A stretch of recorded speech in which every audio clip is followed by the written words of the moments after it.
From Baldwin Creek Elementary, this is the Bobcat News with your anchors, Kennedy Bernard and Addison Rounds.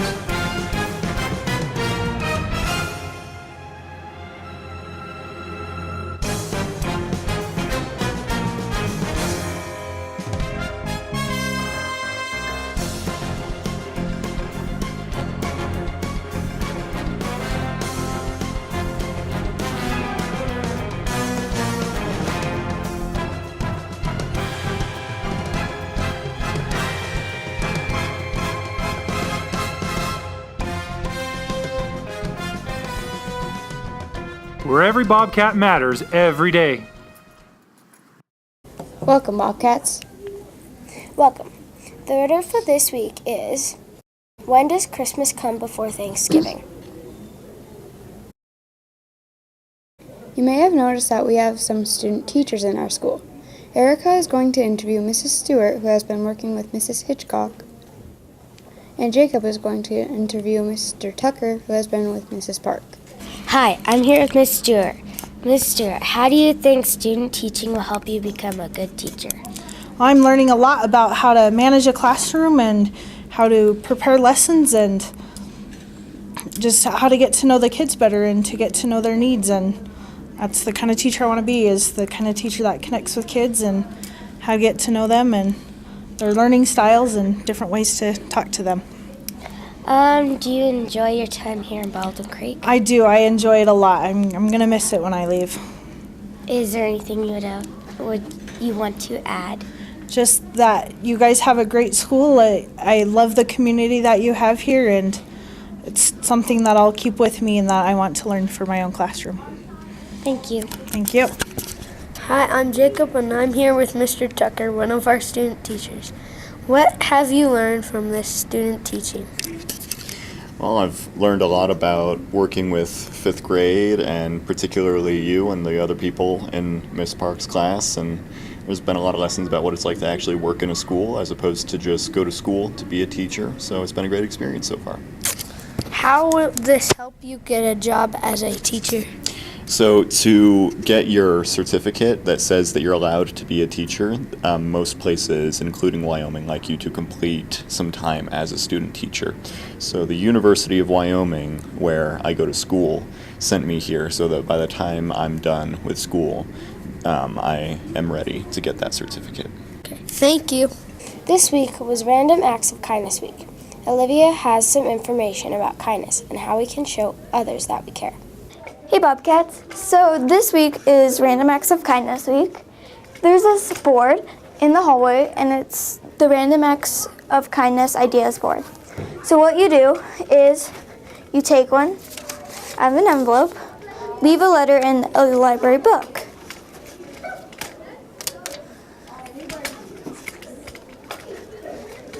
And then you can take it and do it, and basically you get to keep it.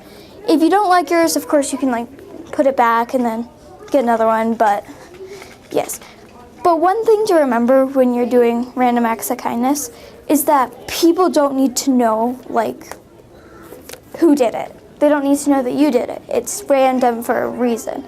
It's supposed to be a random person and just a random person receiving it. Let's see what sports are kicking off next week with Braden and Georgia. What's up, Bobcats? I'm Georgia. And I'm Braden. Special Olympics occurred the 5th, 6th, and 7th of February in Jackson. The kids who competed from our school were Levi Goins, Henry Nyhughes, Damascus Shockley, and Jonah Stanberry. They each got a gold medal in at least one event. The events were downhill skiing and snowshoeing. Congratulations to those four. The Lander Tiger Sharks brought home the traveling trophy by winning the entire meet. The swimmers that competed are Jacob Rudd, Katie Anderson, Caleb Hamilton, Betsy Brown, Britt Richards, Mackenzie Fixture, Rowan Concannon, Paisley Roseberry, and Sierra Hampton. The girls' traveling basketball team also was in Cody last weekend. They played hard and it was a great learning experience. They have 2 games today after school in Thermopolis. The boys' traveling basketball season just came to an end. Blazing Bobcats mileage reward is climbing. You need your miles in by March 13th. The award will be on March 20th. You will need 7 miles. Now for the sports joke. What do you call a pig who plays basketball? What? A ball hog. Bye, Bobcats. Katie found an appropriate location to report the weather for next week. Hi Bobcats, this week's weather looks pretty chilly. On Monday, February 18th, there's PM showers with a high of 17 degrees and a low of 1 degree. There's a 40% chance of snow. Next, on Tuesday, February 19th, it is partly cloudy with a high of 17 degrees and a low of 0 degrees with no chance of precipitation. On Wednesday, February 20th, it looks sunny with a high of 19 degrees and a low of 1 degree. There is also no chance of precipitation. Coming to Thursday, February 21st, it is mostly cloudy. The high is 21 degrees and the low is 6 degrees. Finally, on Friday, February 22nd, it is partly cloudy with a high of 23 degrees and a low of 6 degrees. Remember, Bobcats, the weather is still cold, so make sure to bundle up when you're outside. Bye, Bobcats. See you next week. The third quarter will end in 2 weeks, and there are not many students who have met their AR goals. We have had some interesting conversations about reading and reaching our goals. Over the next few weeks, we will be conducting an investigation report on reading. Grace, Shanti, and Kaylin will start this week by talking with students about reading. What motivates you to read? Just good books that I can read good and fast.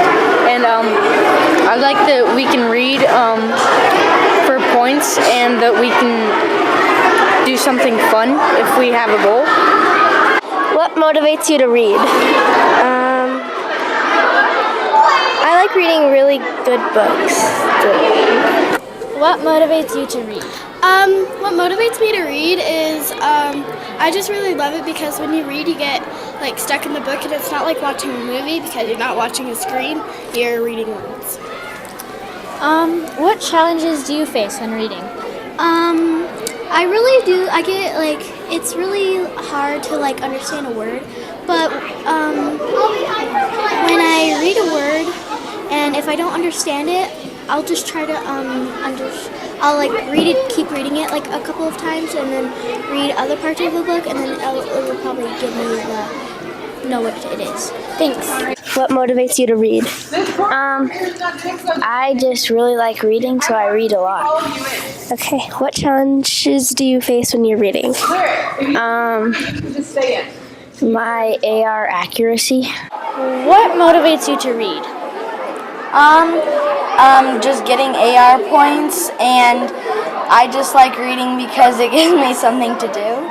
Okay. What challenges do you face when reading? Sometimes I don't understand certain words, and sometimes I ask what they mean, and then I can figure them out. Okay, thanks. You're welcome. What motivates you to read? I think just finding new books and finding new ideas for me to think about.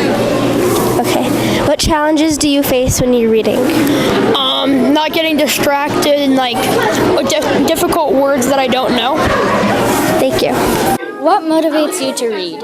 Well, I guess just the AR points, and I really like it, I guess.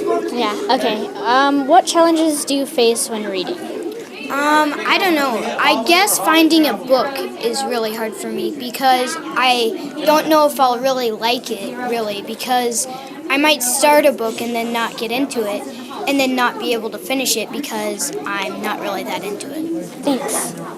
If you need to do some reading, the news team has some book suggestions for you. Hi, I'm Katie, and I'm recommending the book Hattie Big Sky. It's about this girl who moves to Montana, and she has to prove up on her uncle's claim. So she has to put fences up and plant crops by the end of the year, and she has a little time to do it. So it's a challenge for her. So it's a really interesting book. Hi, I'm Sawyer, and I'm recommending Artemis Fowl. It's a book about a 12-year-old boy, Artemis, who's really smart, and he's a villain. It's a really good book by Ian Colfer. I'm here with a book recommendation, and the book I'm recommending is No Summit Out of Sight. It's about this kid named Jordan, and he is climbing the 7 summits. There's actually 8. and he climbs them all with his dad and stepmom. But he runs into things like avalanches, frostbite, hypothermia, and acute mountain sickness, and the dangers on the mountains. You'll have to read to find out what the dangers are. Hi, I'm Braden. I'm recommending Dog Song. It's by Gary Paulson, and it's about a boy named Russell, and he goes on a dog race across Alaska, and it shows all of his challenges and his courage to overcome his challenges, and this is why I'm recommending this book. Hi, I'm Georgia, and I'm recommending the book The One and Only Ivan. I'm going to read the summary. Ivan is an easygoing gorilla living at the Exit 8 Big Top Mall and Video Arcade. He has grown used to the humans watching him through the glass walls on his domain. He rarely misses his life in the jungle. In fact, he hardly ever thinks about it at all. Instead, Ivan thinks about TV shows he's seen and about his friend Stella, an elderly elephant, and Bob, a stray dog. But mostly, Ivan thinks about art and how to capture the taste of mango or the sound of leaves with the color in a well-placed line. Then he meets Ruby, a baby elephant taken from her family, and she makes Ivan see their home and his own art through new eyes. When Ruby arrives, changes come with her, and it's up to Ivan to make it a change for the better. I really recommend this book. Hi, I'm Jacob, and I recommend Island of the Blue Dolphins by Scott Odell. I recommend it because it's about a girl who gets trapped on the island with her brother, and her brother dies by wild dogs, and then she kills a lot of the wild dogs, and she does not kill the leader, but she helps the leader, and the leader becomes a pet dog for her. Now for this week's reminders. There is no school for students on Monday, February 18th. Enjoy your 3-day weekend. Chess Club will meet on Tuesday right after school in the library. Remind your parents that Chess Club ends at 4. There is an award assembly on Wednesday, February 20th to recognize the students who sold the most chocolate. There is a student council meeting on Thursday, February 21st, right after school. If you are a student council member, make sure you are there. Bingo for books will be coming up. We will have more details for you next week. Keep reading to reach those AR goals, and keep walking to earn those blazing Bobcat miles. Did anyone figure out that riddle? It was, when does Christmas come before Thanksgiving? I'll give you a little time to think about it. Do you have an answer, Kennedy? No, I don't. Okay, the answer is in a dictionary. Sayonara, Bobcats. Adios, Bobcats. See you next week on the Bobcat News. You've got to try a little kindness, show a little kindness.